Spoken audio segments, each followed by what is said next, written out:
Bonjour à tous, j'espère que vous allez bien. Comme vous l'avez vu dans ce mini clip de présentation de vlog, je suis allée au LAM voir l'exposition Kandinsky qui se tient actuellement au LAM de Villeneuve-d'Ascq, donc au musée d'art moderne de Villeneuve-d'Ascq.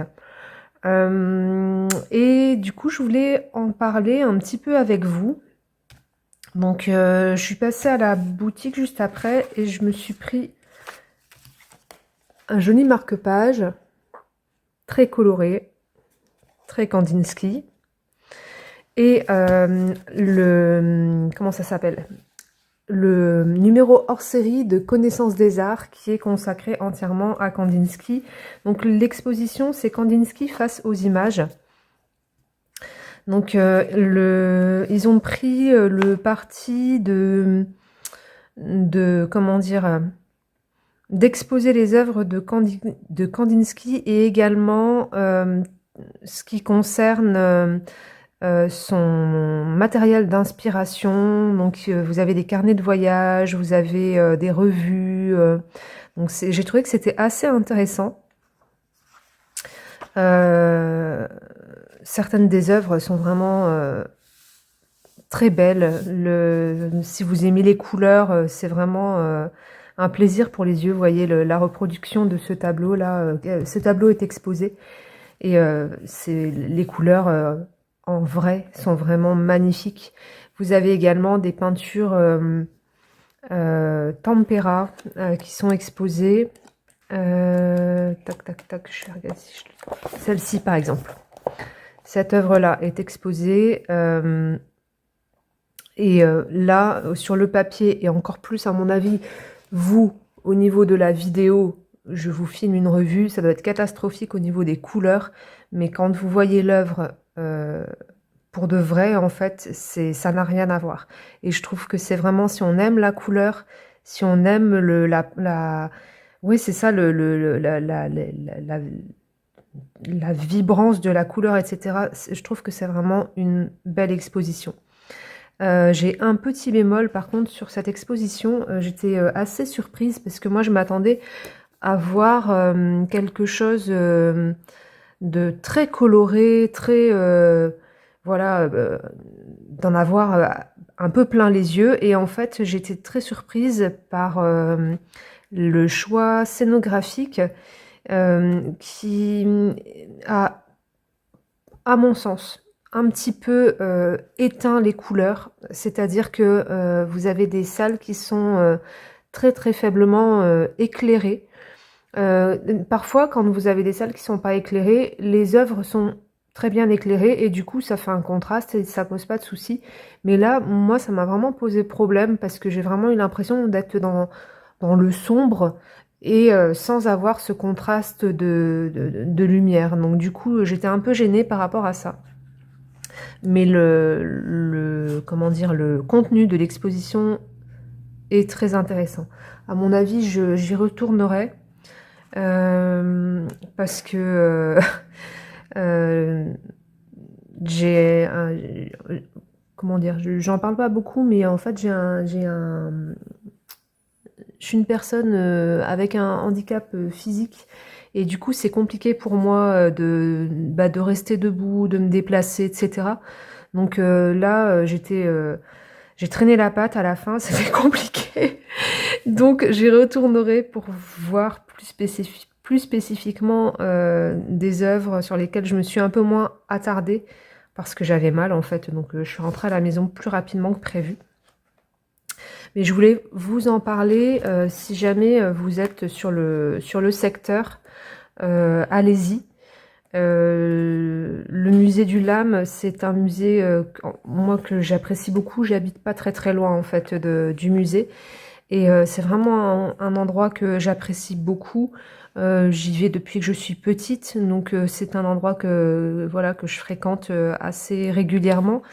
Ils ont recommencé à installer la collection d'art brut, mais j'ai vu qu'il y avait une partie qui était encore en cours d'installation. Donc, à mon avis, ils n'ont pas totalement fini.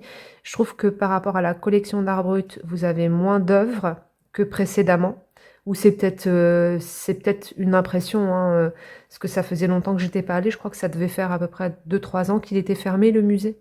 Donc, mais ils ont remodifié un petit peu leur scénographie, même au niveau de la collection permanente d'art brut. Et c'est intéressant parce que ça permet de revoir des œuvres dans un contexte un peu différent, avec un prisme un peu différent, donc c'est intéressant. Donc voilà, donc je voulais partager ça avec vous. Je vous mettrai du coup quelques petites photos. J'en ai pas pris beaucoup, j'ai peut-être pris 2-3 photos.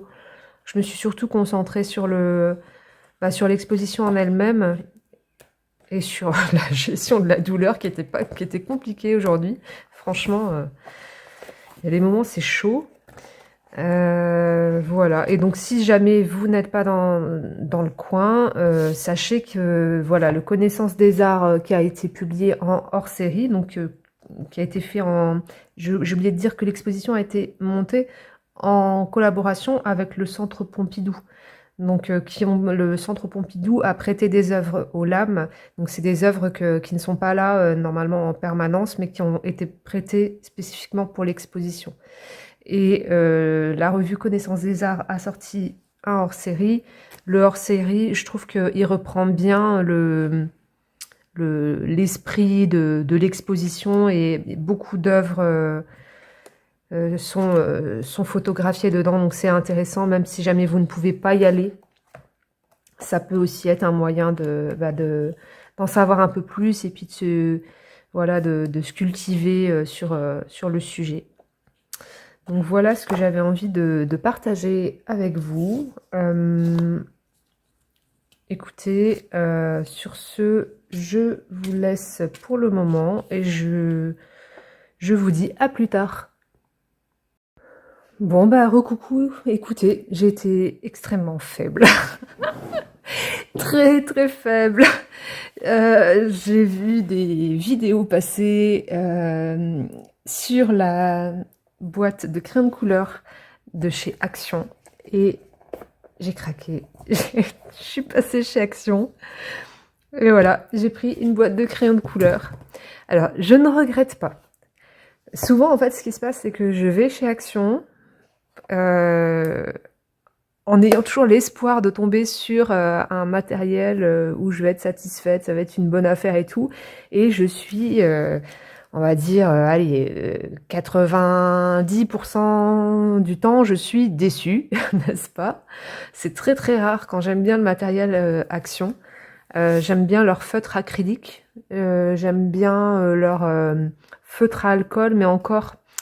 J'aime de moins en moins parce qu'en fait, avec le temps, je vois que la qualité s'altère, donc ça m'agace en fait. J'ai quand même acheté cette boîte de crayons de couleur. Pour l'instant, vu les premiers tests que j'en ai fait, ils m'ont l'air vraiment sympas quand même. Hein. Alors j'ai essayé de regarder, j'ai pas trouvé par contre ce que c'était comme mine. Moi, j'ai l'impression que c'est de la cire. À mon avis, ça va être de la cire hein, parce que ce sont des crayons qui sont vraiment très peu chers. Donc, moi, je dirais qu'a priori que c'est de la cire. Et ils sont vraiment, je trouve, bien crémeux. Je vais prendre ce petit papier-là. Hop. Ah, ils sont... C'est Action. Hein. Donc, il y a des tailles où... Attendez. Il est où, là? Vous avez vu comment c'est taillé? C'est pas taillé ça. Bon, donc bon, apparemment il n'y a que celui-ci où il est taillé vraiment de façon bizarre. Les autres ça va à peu près. Et voilà, ça c'est noir. Je ne vais pas vous montrer non, vous n'allez rien voir sinon. Vous avez des vidéos de présentation hein, d'autres personnes qui font du coloriage. Font ça bien mieux que moi. Moi, je suis pas très bonne en présentation de matériel. Donc, je vous laisserai aller voir sur YouTube si vous trouvez des choses intéressantes. Mais en tout cas, moi, mon avis sur les crayons en eux-mêmes, bah écoutez, j'aime bien. J'aime bien la sensation. Hier, je les ai essayés. C'était sur quoi j'ai essayé ça? Je sais même plus. Le papier était mieux que celui-ci. Parce que là, ici, il se mélange pas bien. Mais sur le papier que j'ai testé hier, ça se mélangeait mieux. Je vais essayer de trouver un petit papier. Ah là là, quel bazar, quel bazar, quel bazar. C'est toujours le bazar ici. Hein. Je prends ça. Hop.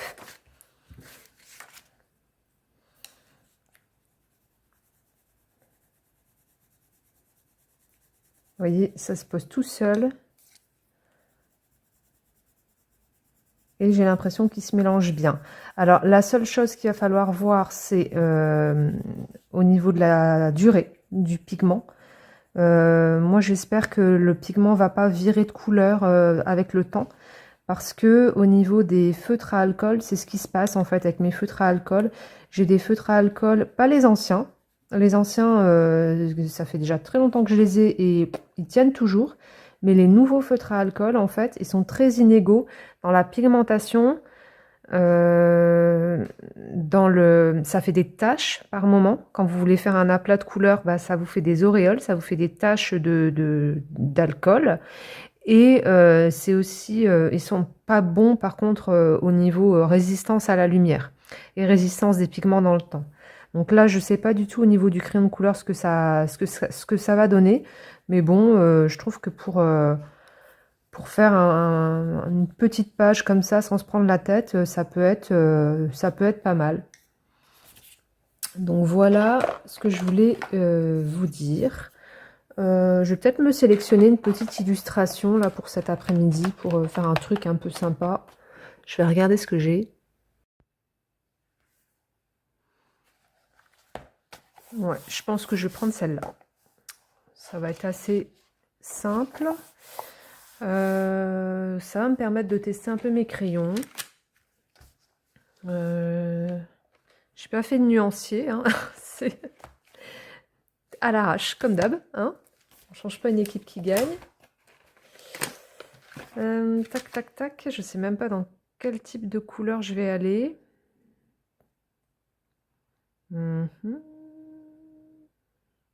Bon, on va essayer de faire quelque chose.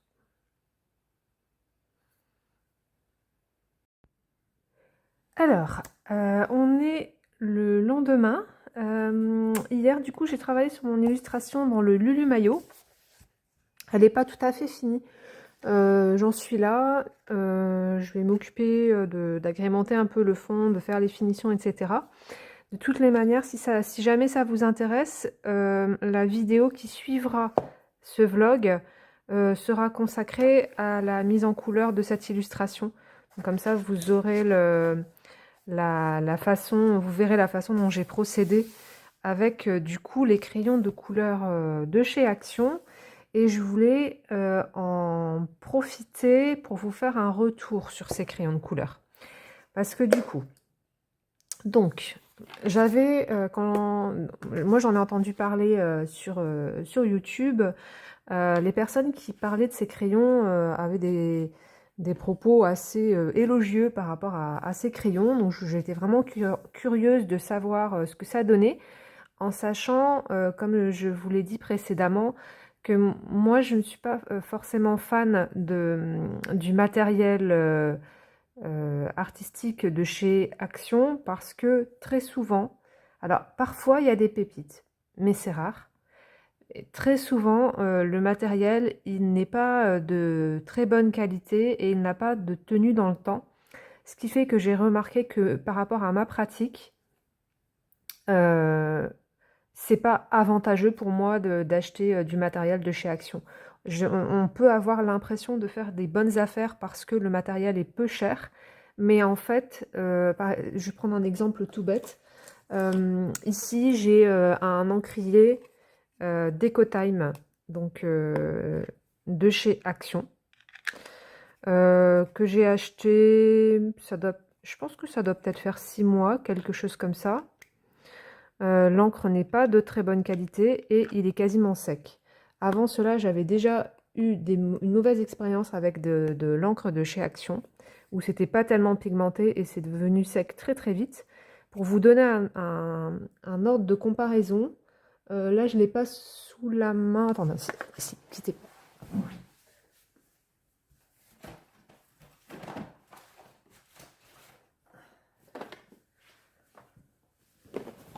Pour vous donner un ordre d'idée, donc je me rappelle plus le prix, mais c'était quand même pas... voilà, ça coûtait quand même un peu d'argent, quoi. C'était pas énorme, mais ça, plus ça, plus ça fait quand même des dépenses à la fin. Pour vous donner un point de comparaison, donc, dans ma boîte à encre, j'ai ces pads ici, E-Ink, que j'avais acheté chez Cultura en promotion. Ils étaient, vous voyez, je dis pas de bêtises, il y en a certains, j'ai même pas encore ouvert, à moins 30%. Ceux-ci, je les ai achetés il y a à peu près, oh, je pense que ça doit bien faire 2 ans. Ils sont toujours pas secs et ils sont toujours pigmentés. Là, on voit pas parce que bien sûr, mon truc...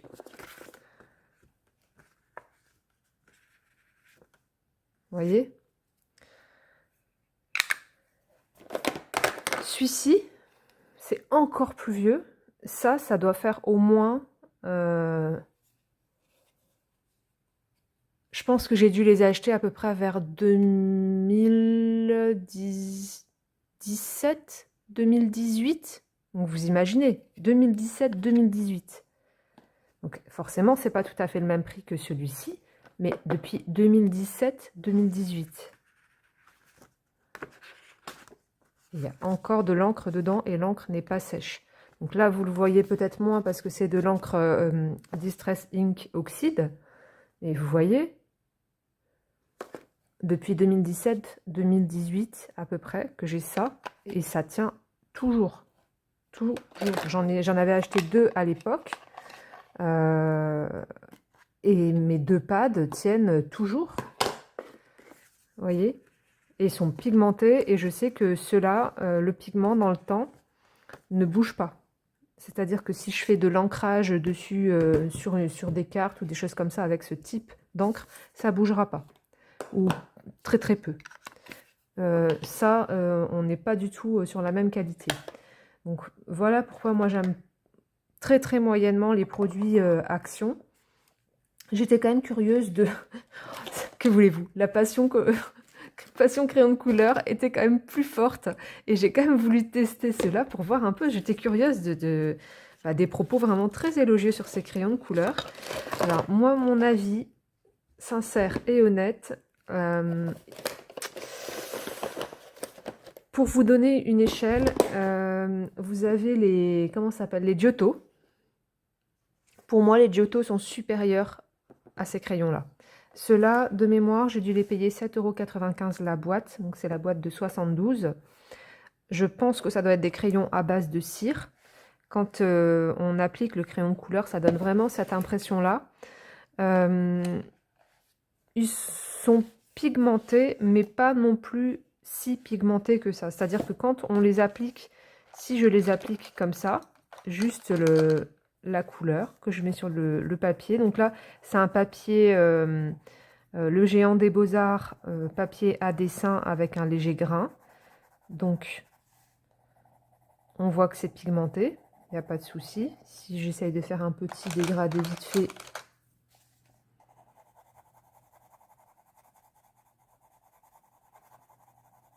avec 2 couleurs, on va essayer de mélanger un peu les couleurs, ça se mélange.